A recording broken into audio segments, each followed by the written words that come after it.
I am absolutely disgusted and ashamed, sadly, of some people from my race and religion. And what I would like to ask the British government, this whole country, England, how the hell is the following person allowed to get away with this? Please watch this. Equality to all of its members. Is there such a thing in Islam? Is there equality of faith? If we look to one hadith of Rasulullah sallallahu alaihi wasallam, on the authority of Abu Huraira, Sahih Muslim. So no Sunni Muslim can really argue against Sahih Muslim or Sahih Bukhari. Rasulullah said. So what he's basically done is he has primed the audience to not question what he's about to say. This is typical brainwashing indoctrination techniques. Don't greet the Jews and the Christians before they greet you. And when you meet any of them on the roads, force them to go on the narrow side of it. And Imam Malik, he said the same thing as well. In fact, Umar ibn Khattab, who Rasulullah sallallahu alaihi wasallam, he said that if there was to be another Nabi after me, it would be Umar ibn Khattab in his own charter, not charter of United Nations, in his charter with the people of Sham, with those Christians of Sham, in his charter was Kafir and Muslim, they're not allowed to wear the same clothes as one another. If the Muslim, he comes out on the day of Eid and he sees Kafir with nice clothes, the Kafir has to take his clothes off and give it to the Muslims. The Kafir, when he walks inside the street, he has to wear a red belt around his neck, and he has to have his forehead shaved, and he has to wear two shoes which are different from one another. He's not allowed to, walk on the pavement. He has to walk in the middle of the road, and he has to ride on a mule.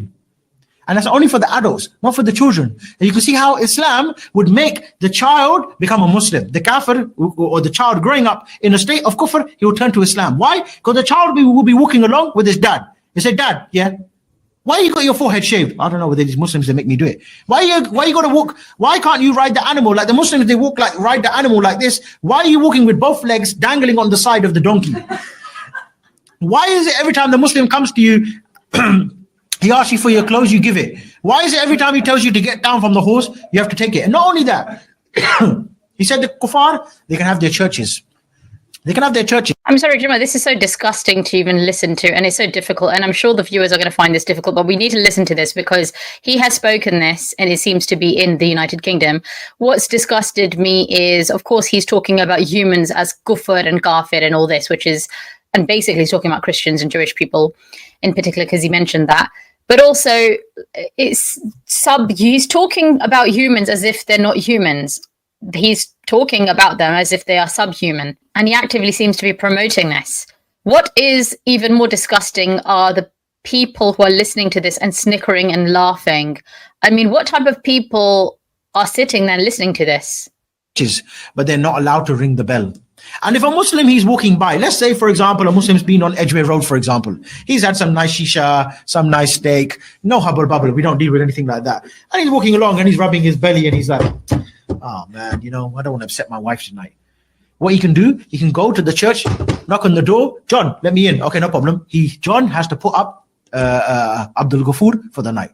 Abdul Ghafoor with. Can I just say, he just mentioned Edgware Road. So this vision of his is of England. He's not talking about this happening in Muslim countries. He's talking about what his vision seems to be. This is what it seems to me. His vision of what London, Edgware Road would be like, that the Muslim would be well-dressed, well-fed, and yeah, the Christians would be allowed to keep their churches, but they won't be allowed to ring the bell.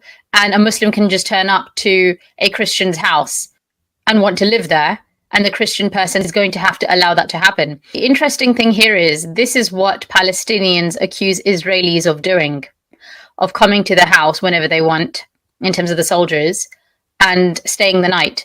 So it's very interesting that something that the Palestinians who are Muslims are complaining about, other Muslims around the world are actively promoting. So it's okay for you guys to do it if you're Muslim.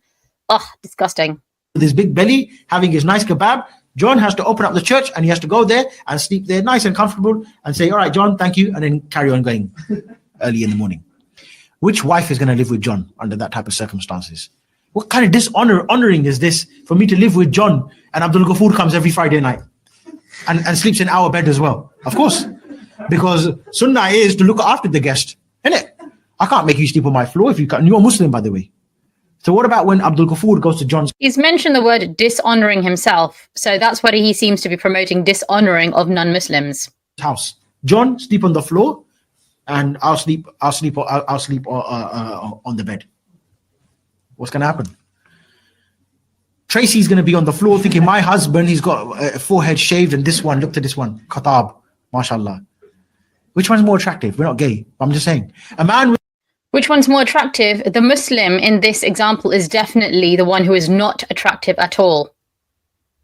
I'm not attracted to low IQ people. I'm not attracted to people who dishonor other people. I'm not attracted to people who treat other human beings as subhumans. So leave Tracy and John alone, asshole.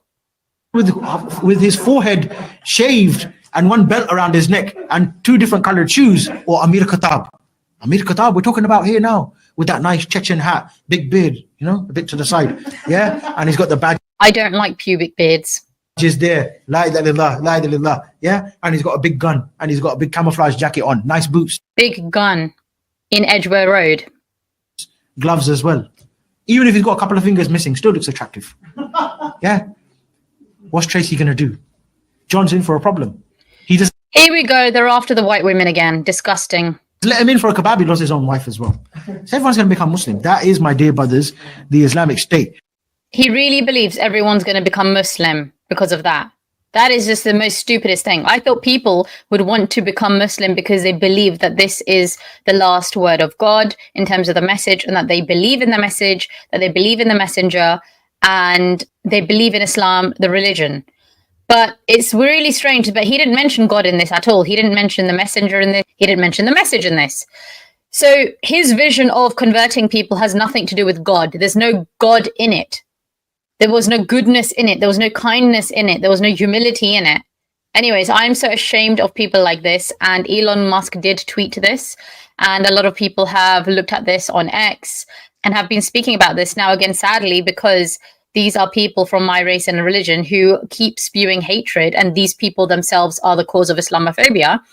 I feel I have to come out and say something because sadly, the majority of Muslims are not going to say anything about this man. The people who usually talk about people like him are, of course, the non-Muslims who are concerned, either the people that he called kuffars, kafirs, or it's going to be the ex-Muslims, those people who lost hope, got fed up, and were pushed out of the religion because they did not want anything to do with crazy people like this. Now, like I've said a million times, I'm holding on to my faith with a very, very thin thread. Because I am on a journey, I am researching about my own religion and other religions as well. I definitely believe in God. But sadly, when I see videos like this, it really puts me off Islam, actually. It doesn't make me want to be a Muslim. It puts me off the religion. The damage that these type of crazy lunatics are doing is unbelievable. I mean, if you really think anyone's going to want to convert to Islam or believe in the message by forcing them, by dishonoring them, is ridiculous. And I did feel very uncomfortable when he was talking about kafir children. I mean, this guy seems to be born and brought up in England. Do you guys want this person around your children?